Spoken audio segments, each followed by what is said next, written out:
Bem-vindo à aula 8 de Eutrivium, dimensões lógica e psicológica da linguagem. Vamos ler os textos da página 54 e 55, no qual escreveu a irmã Miriam Joseph. Ela vai falar assim, no subtema aqui, dimensões lógica e psicológica da linguagem, na página 54. A linguagem tem aspectos lógicos e psicológicos que podem ser ilustrados através de um olhar mais detido sobre as palavras house, que significa casa, e home, que significa lar. Enquanto house, que é a casa em inglês, é a parte lógica, a parte objetiva, home, que significa lar, é a parte psicológica. Uma está diretamente ligada à outra.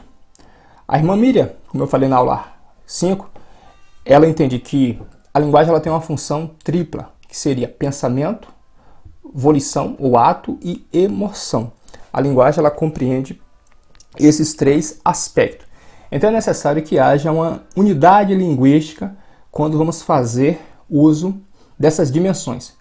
Você não pode ser simplesmente lógico, objetivo no uso da linguagem. No momento em que você for expor seu pensamento, seu conhecimento, você precisa ter também recursos para poder fazer uso da parte psicológica da linguagem. Uma depende da outra. Você não pode ficar preso apenas em um aspecto, senão seu ouvinte, o interlocutor, talvez ele não consiga captar o seu pensamento, a transmissão daquilo que você deseja comunicar.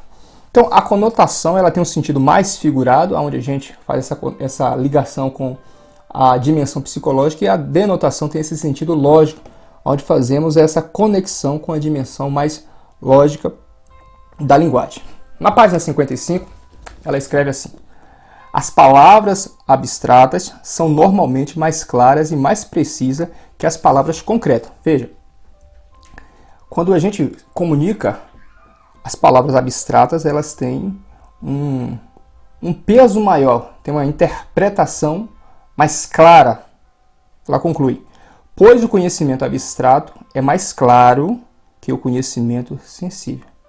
Então, quando você faz uso de linguagens, parábolas, metáforas, você consegue comunicar melhor o conhecimento, porque ele é mais claro ao ouvinte. Ainda que menos vívido, ou seja, ainda que ele não consiga ter um contato real com aquela ideia, mas na mente dele, ele consegue criar, imaginar, entender aquela ideia que você transmite de forma mais clara. Todavia, fala ela, ao comunicar conhecimento abstrato, o emissor deve empregar ilustrações concretas, ou seja, use ideias imaginativas, ideias abstratas, mas coloque ilustrações concretas. A linguagem psicológica ela tem que ter amparo no mundo concreto. Eu vou pegar aqui um exemplo do escrito bíblico, que se divide, como sabemos, em Antigo Testamento e Novo Testamento. O Antigo Testamento ele foi escrito no idioma hebraico e aramaico. Parte em hebraico, parte em aramaico. Quando pegamos o Novo Testamento, ele foi escrito no idioma grego antigo. Paulo, o apóstolo, ele vai dizer que, em um versículo de uma das suas cartas aos Coríntios, que os judeus, ou seja, a nação de Israel, pede sinal. Ou seja, quando ele está em contato com o divino, ele quer um sinal, ele quer algo concreto para entender se aquilo verdadeiramente vai acontecer, ele pode acreditar naquilo, pode confiar. Os gregos, no seu contato com o cosmo, o universo, ele quer sabedoria, ele quer conhecimento. Isso aí fazemos aqui dois quadros.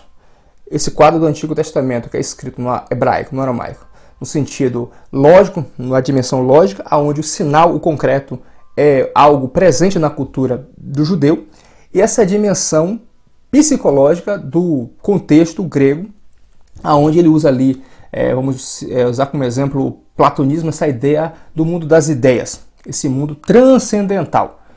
Então, se o judeu ele é mais imanente, o grego ele é mais transcendental no uso da linguagem, na visão que ele tem de mundo. Exemplo é a palavra fé. No hebraico, a palavra fé significa, vem como emunar. Emunar significa o quê? Um tronco aonde eu agarro, algo que eu me seguro, algo concreto no qual eu posso me abraçar. Deus me salvou. Salvou do quê? Dos inimigos, dos invasores, dos inimigos estrangeiros que tentam invadir o meu território. Essa mesma palavra fé, na tradução grega, é pits, que quer dizer confiança, ou uma carta de crédito, ou seja, algo no qual eu acredito sem precisar ver. Perceba que a mesma palavra ela tem uma conotação dentro do idioma hebraico e outra conotação no idioma grego antigo. As duas têm a sua relevância, as duas têm o seu valor. Mas, como eu falei anteriormente, precisamos fazer essa unidade linguística, unir esse pensamento da dimensão lógica com a dimensão psicológica. Lembrando que a linguagem ela tem uma função tripla: pensamento, volição, o ato ou emoção.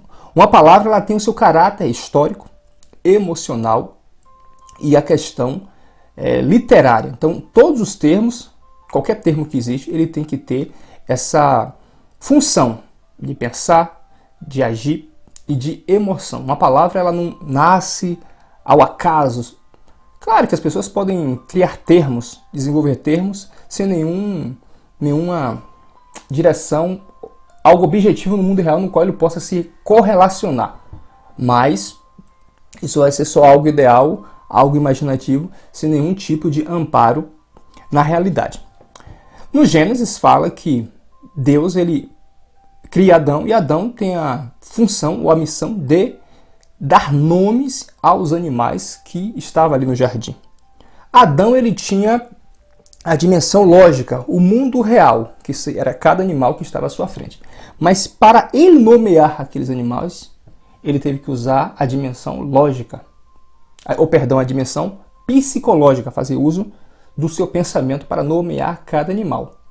Ele faz ali um exercício mental, algo criativo. Mas ele cria a partir do quê? Do nada? Não. Ele cria a partir da realidade. Esse animal, vaca. Esse animal, boi, cavalo, elefante, cabra, cachorro, gato. Ou seja, uma coisa está totalmente conectada à outra.